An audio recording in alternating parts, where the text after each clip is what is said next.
중국이 공산화되기 전 미국의 한 선교사가 병원이 없는 오지에 가서 의료 선교를 하고 있었습니다. 어느 날 구걸하던 시각장애인 맹인을 보고 불쌍히 여겨서 그를 데려다가 개안 수술을 해서 앞을 보게 해 주었습니다. 그러나 뜻밖에도 앞을 보게 된 그는 버럭 화를 냈다고 합니다. 당신이 괜히 내 눈을 뜨게 해 주셔서 구걸을 못하게 되지 않았소. 당신이 눈을 고쳐 이제 보게 되었으니 어찌 구걸할 수 있겠소? 얼마나 어처구니가 없는 일입니까? 이렇게 사람의 욕심은 끝이 없어서 받은 바 은혜를 감사하기보다는 원망과 불평하기에 더 재빠릅니다. 그러나 우리가 분명히 알아야 할 사실이 있습니다. 원망하는 사람에게는 가나안 땅을 허락하지 않았다는 것입니다. 오늘 나누고 싶은 민수기 11장 1절부터 9절의 말씀이 그 사실을 보여주고 있습니다. 출애굽한 지 2년 2개월 정도 지난 이스라엘이 약 1년여 동안에 머무르던 시내산을 떠나서 대망의 가나안 땅을 향하여 출발하려고 할 때였습니다. 그 중요한 시점에 이스라엘 백성은 그 땅을 향한 기대와 소망보다는 긴 여정에 대한 원망을 터뜨린 것입니다.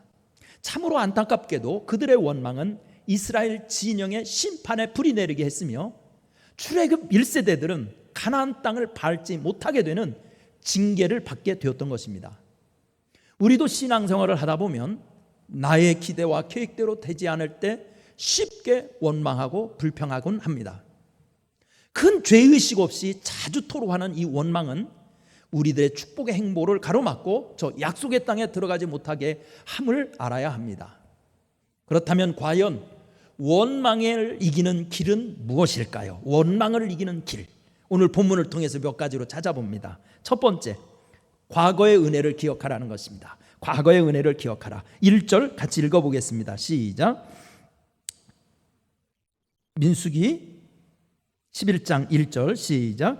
여호와께서 들으시기에 백성이 악한 말로 원망하매 여호와께서 들으시고 진노하사 여호와의 불을 그들 중에 붙여서 진영 끝을 사르게 하시매. 아멘. 그들은 왜 원망하게 되었을까요? 무엇보다도 이스라엘이 무한한 하나님의 은혜를 망각했기 때문입니다. 맹목적인 복종과 기계적인 노동만을 요구하는 참혹한 노예 생활에서 건지신 하나님의 은혜를 기억했다면 어찌 이 사소한 불편 때문에 원망을 쏟아낼 수 있겠습니까? 홍해를 갈라 구원하셨던 은혜를 기억했던들, 낮에는 구름 기둥 밤에는 불 기둥으로 보호하셨음을 잊지 않았던들, 반석에서 생수를 내시고 하늘에서 만나게 내리게 하셨던 것을 생각했던들 어찌 원망할 수 있었겠습니까? 안타깝게도 이스라엘 백성들은 받은 바 은혜에 대한 망각이 원망에 대한 노예가 되게 했던 것입니다. 숲속의 사자가 먹이를 찾아 어슬렁거리다가 사냥꾼이 봐놓은 함정에 빠졌습니다. 밀림의 왕 사자도 함정에 빠지자 별 도리가 없었습니다. 지나가던 숲속의 동물들에게 도움을 요청했지만 모두 외면하고 달아났습니다. 그때 지나가던 나그네가 기진맥진한 사자를 보고 불쌍해서 건져주었습니다. 그런데 함정에서 나온 사자는 황당하게도 자신을 건져준 행인을 잡아먹으려고 했습니다. 행인은 너무도 억울해서 지나가던 토끼에게 물었습니다. 토끼는 사자에게 자초지종을 말해보라고 했습니다. 사자는 의기양양해서 처음부터 설명하려고 함정에 뛰어들었습니다. 그러자 토끼는 말했습니다. 자, 이제 저 은혜를 모르는 사자가 사냥꾼에게 잡히도록 얼른 가시오. BC 6세기 노예 출신의 안짱다리 이솝이 우리에게 깨우치는 동화입니다. 은혜를 잊고 산다는 것은 곧 패망의 길임을 알려주려고 했던 것입니다. 그래서 시편 기자는 103편 2절에서 내 영혼아 여호와를 송축하며 그 모든 은택을 잊지 말지어다 라고 당부합니다. 따라서 우리의 삶의 매 순간마다 때를 따라 돕는 은혜를 주신 것을 감사해야 합니다. 우리 한 여름이 이제 다가오고 있어요. 올해는 여름이 6월 달부터 왔다고 그래요. 여러분 더위에 지지 말고요, 하나님의 은혜를 기억하며 원망을 이기는 성도들 되시기를 축원합니다. 두 번째, 우리가 원망을 이기려면 어떻게 해야 될까? 현재의 축복에 감사하라는 겁니다. 현재의 축복에 감사하라. 5절 6절 읽어봅시다. 5절 6절 시작. 우리가 애굽에 있을 때에는 값없이 생선과 오이와 참외와 부추와 파와 마늘들을 먹은 것이 생각나거늘. 6절, 이제는 우리 기력이 다하여 이 만나 외에는 보이는 것이 아무것도 없다 하니. 아멘. 우리가 처음 하나님의 은혜와 축복을 경험을 하면요, 정말 뛸 듯이 기뻐하고 감사하지만 그 축복도 익숙해지면 당연한 것으로 여기기 시작합니다. 그러다 보면 현재의 많은 복을 누리고 있으면서 감사 대신 불평을 하게 됩니다. 그 대표적인 예가 오늘 본문의 만나 사건입니다. 그들이 처음 만나를 맛보았을 때 출애굽기 16장에서 보면 꿀맛 같다고 했습니다. 자기들의 수고 없이 거둔 양식에 얼마나 감격을 했습니까? 이제 좀 배부르게 되었다고 생각하니까 투정을 하다니요. 현재의 축복을 감사하지 못하니까 이들은 끝내 어떻게 변합니까? 민수기 21장 3절에 이르러서는 하나님, 우리가 이 박식한 식물을 싫어합니다. 밤낮 이것만 주실 것입니까? 라고 불평하기에 이릅니다. 매일매일 풍성하게 내리시는 만나, 사실 그들의 광야 생활에서 만나 외에 뭐가 더 필요하다는 말입니까? 정작 그들에게 광야에서 질펀하게 먹고 마시고 즐길 기호식품을 주셨다면 저 약속의 땅이 안중에나 있었겠습니까?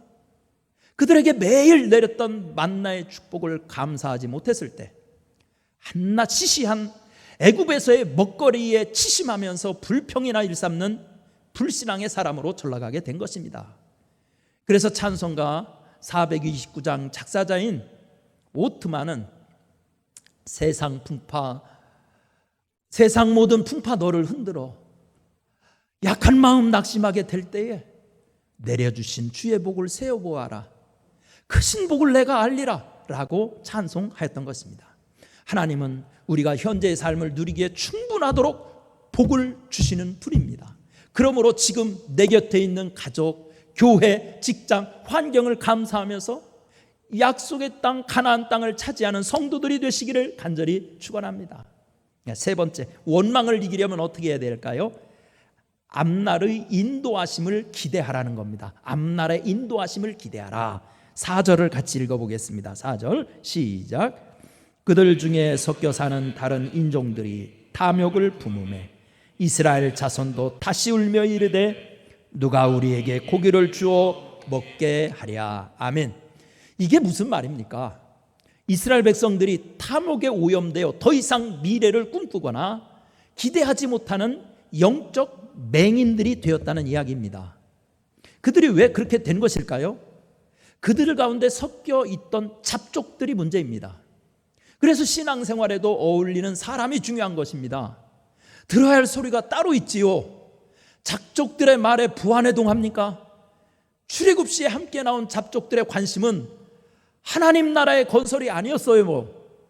여호와의 신앙이나 선택받은 민족으로서의 민족적 자부심 같은 것도 기대할 수 없는 사람들이었습니다.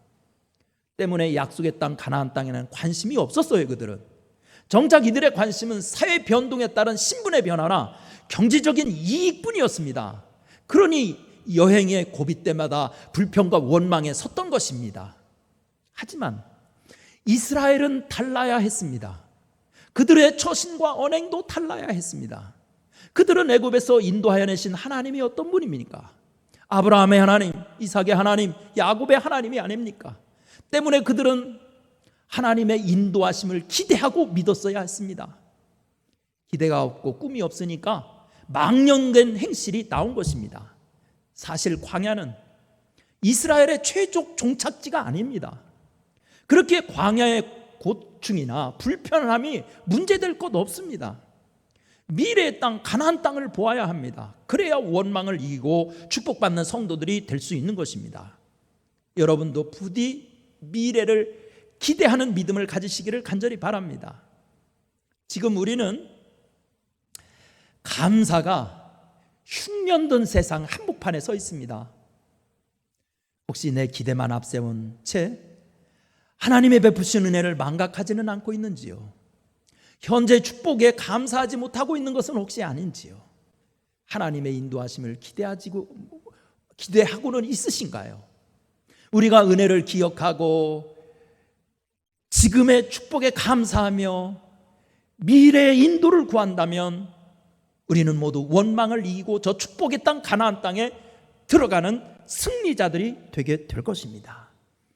기도하겠습니다. 은혜로우신 하나님, 오늘 금요 심야기도회를 통하여서도 은혜 주옵소서. 깨닫게 하여 주옵소서. 광야 같은 시절을 지내고 있습니다. 코로나19 사태가 마치 이스라엘 백성들이 광야를 걷는 것과 뭐가 다르겠습니까? 하나님, 우리 광야에서 구원받는 성도들 되게 하시고, 광야에서도 하나님의 인정을 받는 성도들 되게 해주시고, 광야에서도 하나님의 기적과 하나님의 축복을 맛보는 성도들 되게 하여 주시옵소서. 원망을 이기게 하여 주옵소서. 하나님, 우리 사랑하는 성도들 가슴 속에 주님을 향한 사랑이 더욱 뜨거워지게 하여 주옵소서.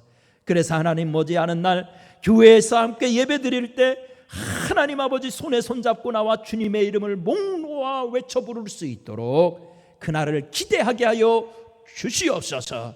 하나님 아버지, 성도들 아픈 몸 고쳐주시옵소서. 일터도 하나님 회복시켜 주시옵소서. 염려 근심에 붙들려 있는 성도들의 마음도 평안으로 채워 주옵소서. 모든 원수마귀 예수 이름으로 목결 받고 떠나갈지어다. 성령 충만이 임하게 하여 주옵소서. 예수님의 이름으로 기도드리옵나이다. 아멘.